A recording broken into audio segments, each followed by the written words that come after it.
Is it on? Am I on? I think we are good to go. Hello and welcome to Virtual Concert Music for Autism Concert Day. It is Saturday, November 18th, and we are so excited you could all join us here. I see at least 20 who are joining us all the way from my living room here in New York City, to New Jersey, to Canada. Wow, we have an international audience today, everyone. We are so excited. Now, if you've seen the shows before, then you know how the flows go. However, for those who are new, what's new with you? This is how we do it, okay? So, first, we are going to start off with concert time, and then we are going to move on to conducting time, and then it is my most favorite time. Don't tell concert time or conducting time because I don't want them to feel bad. It is percussion time. And that means if you have anything you can shake or make a beat or rattle and roll around the home, that's your opportunity to join in for percussion time. All right. Now, if you are joining us here and you haven't subscribed yet, then don't forget to tap the subscribe button so that you can see when we are live on the YouTube. And then also don't forget to RSVP and sign up at musicforautism.org for all of our future concerts. And then you can be kept up to date when we are about to have them. You know? Yes, I know you know because you are here. All right, everyone. And now, without further ado, I want to introduce to you the violinist you have all been waiting for, unless you're also seeing a violinist live in Canada at 3 o'clock. You're going to see this one first. This is Nathan Meltzer! Hello, everybody. It's so great to be here today. I'm going to start out just with a little playing, and then we can talk about it and go from there.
again, like I said, thank you so much for being here today. I'm so thrilled to be joining you.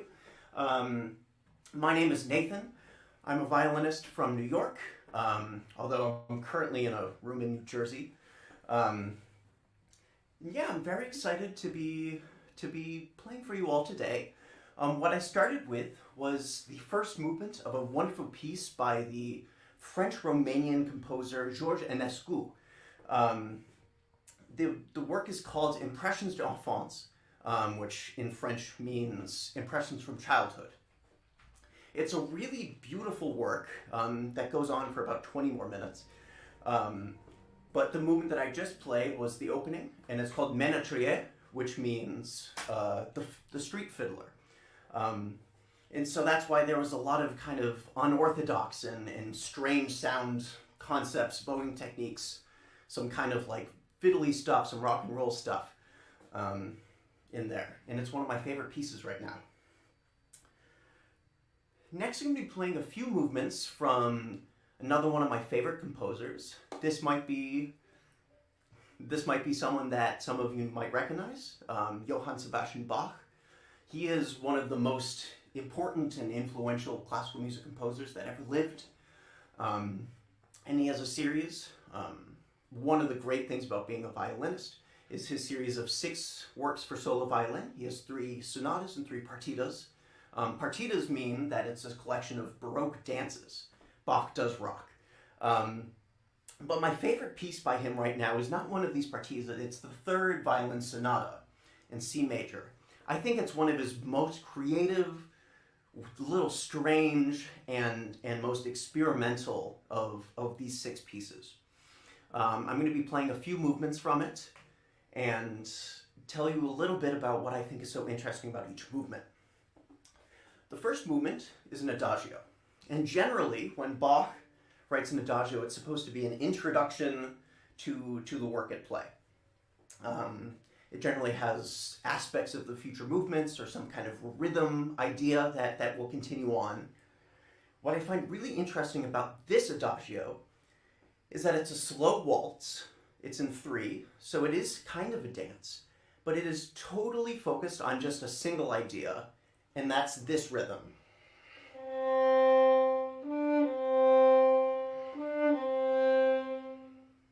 And he builds this magical world out of just this really simple idea of yum, da yum, da yum. Please enjoy.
Isn't that a fascinating little piece? It's so, it derives so much expressive potential out of just such a simple idea. And I think that it leads perfectly into the next movement, which again is in a form that Bach really pioneered. It's a fugue. And a fugue is the Latin word for a chase. In music it means slightly different, but the general essence of the idea is the same. A fugue in music means that there is a single thematic subject. In this case, it would be this.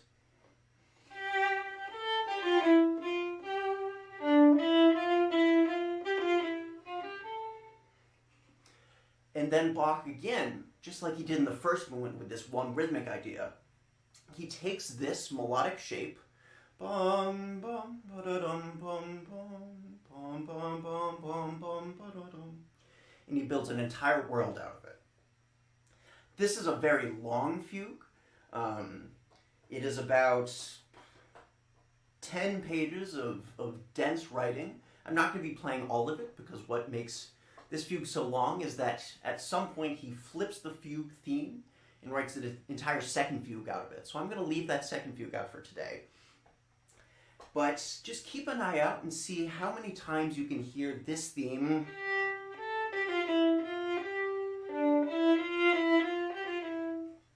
being presented.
It's a very tiring piece.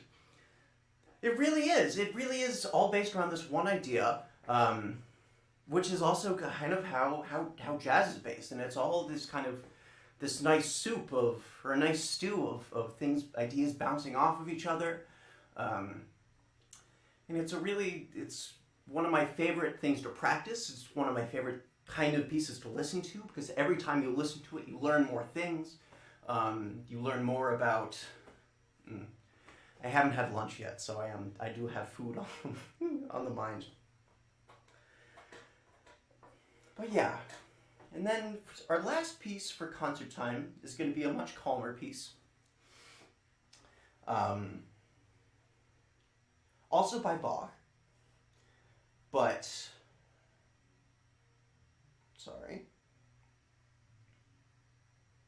also by Bach, but in a very different style of playing.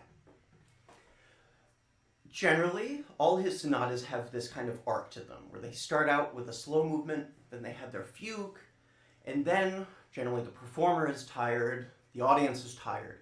And so he'll often write a short, beautiful slow movement again, that always kind of, is an homage to life. They generally have a rhythmic motif or some kind of idea that just kind of represents the wheel of time spinning. And their movements are very contemplative and very beautiful. This movement,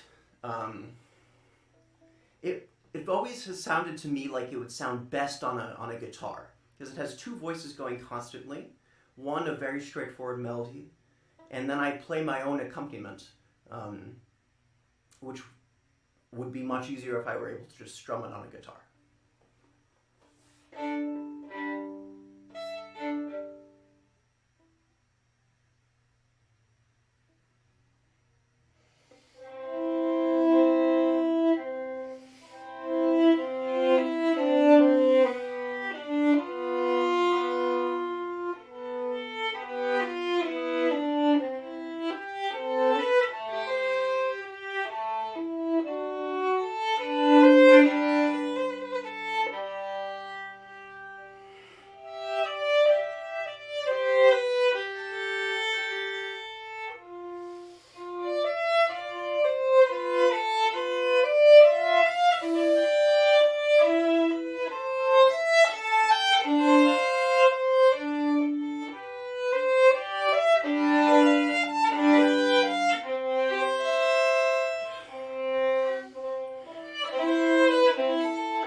Thank you so much for coming on this Bach journey with me. We're going to move on now to conducting time. I don't know how many of you have had some experience through these concerts or through a different conducting kind of workshop, but I'm just going to go over the basics of a few kind of forms of conducting, a few different tempi and beat patterns. And then we're going to try it out with a piece that's near and dear to my heart. So, generally, if you go to a concert with an orchestra, you'll see a conductor, and he'll have this long stick. It's called a baton, and that is generally what is used to conduct.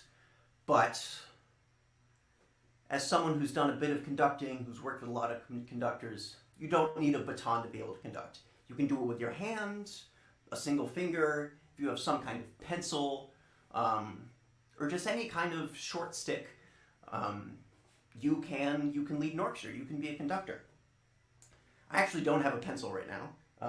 I could use my bow, but I'm not going to do that. So I'm just going to use my hand. The first place to start, the easiest way to begin conducting is just in a one pattern. This is, for pieces that are relatively upbeat, that only have one beat in a bar. And that was you just conduct that in a line, or in a slight circle. So if my tempo is 1, 1, 1, 1, 1, 1, 1, 1. Can you try that and let me know how it's going in the chat? Imagine you're in front of a big orchestra. 1, 1, 1, 1. Make sure your shoulders are back, your head is up straight. Command the space.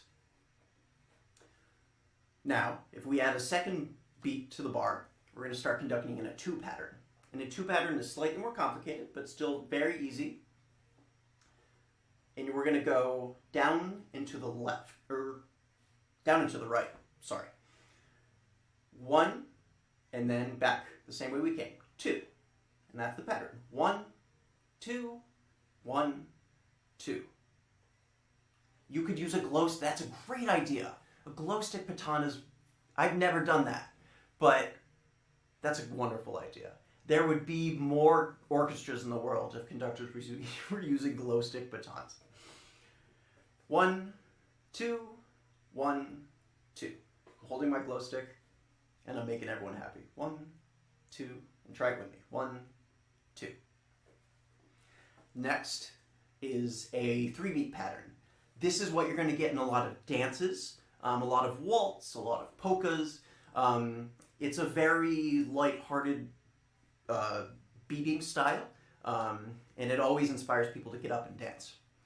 And so, in this one, we're going to add one more beat. So before we went down into the right, now we're going to go down into the left. 1, now to the right, 2, and back up. 3. 1, 2, 3, 1, 2, 3, 1, 2, 3. And so you can see there's this kind of waltziness. You want to sway a little bit, 2, 3, and a 1, 2, 3. And it kind of inspires this motion in your body. And then finally, a 4-beat pattern. We're just going to add one more beat and it's going to go straight down. 1, and to the right, to the left, and back up. 1, 2, 3, 4. 1, 2, 3, 4. This is going to be the beat pattern that you're going to use most often, probably. A lot of music, most of what I played today was written in 4. 1, dum, bum, ba da dum, bum, bum, bum, bum, bum, bum, bum, ba da dum. Stuff like that. So now, try conducting with me as I play this piece by a 20th century German composer named Erwin Schulhoff. Erwin Schulhoff was a very sarcastic man. He took a lot of classic German forms and would often twist them in a way that was critical of them, or he wanted to prove a point with a lot of his music. So, the movement I'm about to play is a waltz, which is again going to be in that 3 pattern of left, right, up, 1, 2, 3. And while most waltzes are very straightforward and friendly, this one has something up its sleeve. It's a little sardonic, it's a little not quite right. So conduct along when I play it. My tempo is going to be 1, 2, 3, 1, 2, 3. So slightly on the quick side. And let's go. 1, 2, 3.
Were you able to follow along?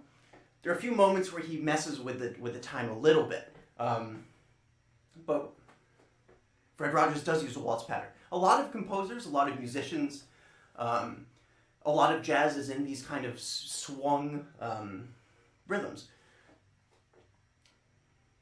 So yeah, that's a slight introduction to conducting. There are a lot of different. You can take any of these patterns, put them into various tempos. You can also practice taking a little bit of time. There are a few moments in the Schulhof where I would 1, 2, 3, 1, 2, 3, 1, 2, 3. And that is something that comes from the dances that come from Vienna. The Viennese waltzes are some of the most famous forms of waltzes. And they always have this slight time at the end of every third beat. That concludes our conducting time. And now one of my favorite places too. But again, don't tell conducting time and performance time, concert time. Percussion time. So, again, if you go to orchestral concerts, you'll see percussionists with these big setups of many, many instruments, and they generally have some sticks and they're banging on things. But you can make percussion sounds with many household objects. My choice today is a Trader Joe's container of black peppercorns because it has an outer casing and then some little stuff in the middle that I can shake around and make a little beat. So please feel free to grab anything that makes noise in your home and join along during percussion time. You could use pasta boxes, other spices, containers of buttons, anything that you can use to help make music with me for this next piece. What I'm going to be playing for percussion time is something that I really need your help with, because this is a piece called When the Violin by contemporary Indian-American composer Rena Esmail. This is a piece that is based on Indian raga music. which is the classical music that came out of India. That generally has many different aspects to the playing. This piece is for solo violin, and so it mostly focuses on the melodic versions of raga. But a very important part of raga is the percussion. And I'm not able to play percussion and play the violin at the same time. So I'm going to need you to help me by improvising, making up some percussion lines that you think go along with the piece. Have fun, be creative, and let me know what your experience will be.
Did you have fun adding to the orchestra of this violin playing? Yeah, the harmonic scales in raga music are very similar to those in klezmer music. And there's also this similar idea. throughout a lot of cultures that even these sad sounding scales, with the often, especially in klezmer music, they don't mean they're not a sad song, even though the sounds are really, the music is really sad. And this has been something that's been important to the Jewish community forever, really, is how to express grief in a way that really is positive. We're going to end with one more piece. We're going to go back to that Schulhof that we used for conducting time. And I'm going to let you choose whether or not you can conduct along or use your handy pepper shaker for the last movement of this sonata. This is another form of dance, although a much stronger, more heavy-footed one. It's in 4. So if you're choosing it to conduct, it'll be 1, 2, 3, 4, 1, 2, 3, 4. And you're going to notice that a lot of, or you could do both. You only need one hand to conduct and one hand to shake your pepper. So yeah, you'll notice that there are some of the similar ideas with the tonal center, but this it's even more obvious that the sad song makes it happier. Please enjoy.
Thank you all so much for joining me today.